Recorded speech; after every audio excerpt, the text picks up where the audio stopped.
We have to know each other. We know very little about Muslim people, and I don't know if they know very much about us. So my question is this. When I was in Marawi, I was able to interview Professor Marhum Sar, Emily, and she said that you actually appointed her in this. What I'd like to know is, number one, in what position was she appointed at, and was she representing GRP or the MILF? Emily Marambosar served as president of the Mindanao State University system. When I was in the active military, she was the vice president and chancellor of the Marawi campus, and used to serve when I was chief of the Philippine Constabulary Integrated National Police, and also as AFP Chief of Staff after February 1986. She served as my interpreter because in the open fora, people would either speak in English, in Tagalog, or in Maranao. The Maranao portion I did not understand. She was a member of the GRP panel, not the MNLF. But of course, in her own campus and in the community of Marawi City and the province of Lanao Sur, there were many MNLF, not just MNLF, but also MNLF commanders. And so it was a very difficult time for the MSU during those days. In any case, the MSU is again a center for interfaith dialogue with education as the main means or the main tool for enhancing understanding, which would lead to cooperation and eventually would result in consensus and agreement. And this is the kind of situation, these are the kind of people that we would like to continue getting involved in this more complex situation now with the Moro Islamic Liberation Front. The more complex part of this is in three areas. Number one, it has taken much longer than the 4 years it took us to achieve the final peace agreement with the MNLF starting from 92 to 96. Ito po ay nag-umpisa pa noong September 23rd, 1996, during the time of Chairman Fortunato Abat and Chairman Hashim Silamat. That's, well, going on 12 years. During the Arroyo period, it's been going on since the the month of June in the year 2001.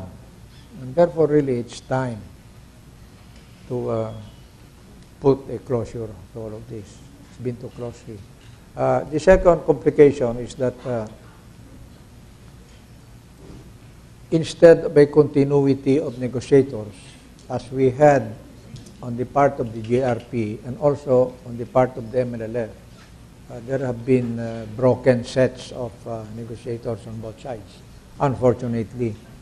And so while we enjoyed the advantage of continuity and historical recall, now when a new team comes in, they have to begin again almost at square one. And lastly, there are more foreign players getting into the act, and this is something maybe that must be reviewed. Not as negotiators, but who are in Mindanao as do-gooders, but who somehow get involved in influencing one side or the other. And this is not a proper part of successful negotiations. You must just have the two sides, and all those that want to do good, well, they can continue doing that during the process, but must not serve to influence the decision making. Thank you Okay, very thank you much. very much.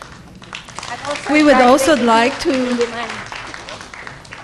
Salamat, acknowledge Kumusta kay the Delia? presence Musta kay Delia?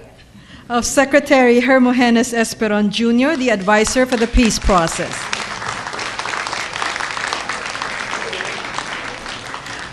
Before we entertain another question, I understand UP Manila is ready.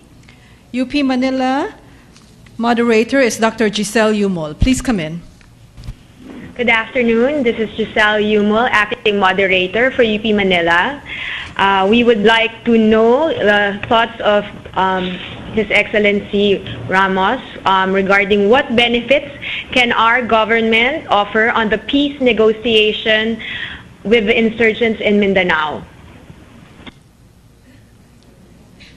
What benefit can we offer or can we deliver? Okay, may I just repeat it for you, sir? Issues in Mindanao, is that the question? What benefits can our government offer on the peace negotiation with the insurgents in Mindanao? Well, precisely because peace and development must go together. You cannot have peace without development because that is a continuing ceasefire. But the people on the ground will continue to be poor, uneducated, and will have a life expectancy shorter than most Filipinos.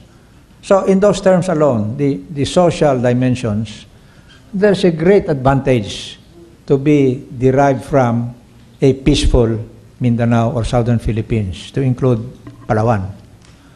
But what else? I mentioned BIMPIAGA, the Brunei, Indonesia, Malaysia, Philippines, ASEAN Growth Area, which we really describe as a ever-enlarging polygon of growth. And what are the very doable opportunities there? Well, we already are into, since 1994, cooperation on tourism, fishing, agricultural technology exchange, the same for forestry, and we have the chambers of commerce in each of those territories meeting regularly, more than just once a year at an annual business conference. No, they are having continuous interaction. There is a BIMPIAGA secretariat based in Kota, Kinabalu, which gives Filipinos and others of the region access into that area. Then we also have educational exchange. If we're looking at UP in Mindanao, in Davao City, and President Emer and I were there, and also Regent Congresswoman Cynthia were together at their 10th anniversary. We saw that there were Indonesians and even people from the Visayas and Luzon studying there because they were interested in Muslim Mindanao, they were interested in bananas, they were interested in papayas, and they were interested in golf and mountaineering, etc., etc. So these are the peace dividends that we can harvest from a prolonged period of peace, or relative peace, call it, in Mindanao and in the southern Philippines. Now, the things that are seen on the ground are the gateways, which are the products of BIMPIAGA. An expanded airport now in Davao City that can take in a wide-body 4-engine Airbus. When before, looking at our time, it could take in only a 737 or a narrow twin-engine Airbus. In General Santos, probably, is where you can see the most spectacular development. Because in 1996, we opened there an international airport good for a 747, 400, meaning it's the stretch because of the blooming Philippines, Japan, tuna and vegetable trade. And the runway was needed to bring in fresh tuna and fresh asparagus and fresh papayas and bananas to the big Tokyo market. And this was almost a daily flight. In addition to that, the international seaport and fish port also in Del Santos, etc., etc. And so for those who are in Mindanao, you should be the ones who should be amplifying on this after I leave, so that your colleagues in Los Baños, Diliman, and Tacloban, and even foreign friends can be properly informed about and attracted to Mindanao. Thank you. We have a question from UP Tacloban. Our moderator is Professor Ana Arroyo. Good afternoon, Your Excellency. Here's our question from UP Visayas, Tacloban College.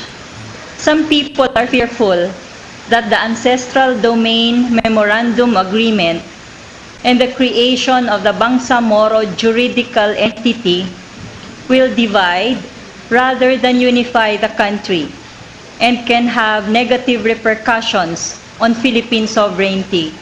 What is your opinion on this?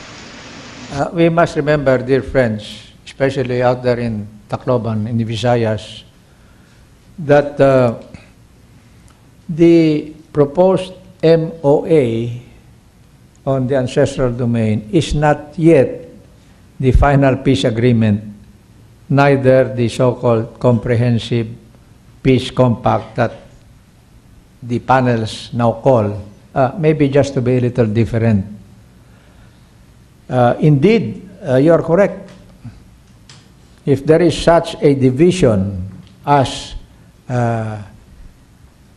seen by those who are very partisan about it, then we will end up with two countries, as I warned about. But it is therefore incumbent on the leaders now, the experts in Congress, as well as in the negotiating panels, to revisit the draft, because it is only a draft. Secondly, we must understand that the ancestral domain MOA, in which the BJE is a part, an important part, is subject to a plebiscite within the areas affected by the so-called ancestral domain issue. However, if we try to move up and forward step by step without trying to jump the gun and debating that ad infinitum today, we will get nowhere. Because, with due respect again to those who are in media, media would probably want the debate to continue and be prolonged, because that's what it's all about. It's ratings. Again, pardon me, but I'm also in media.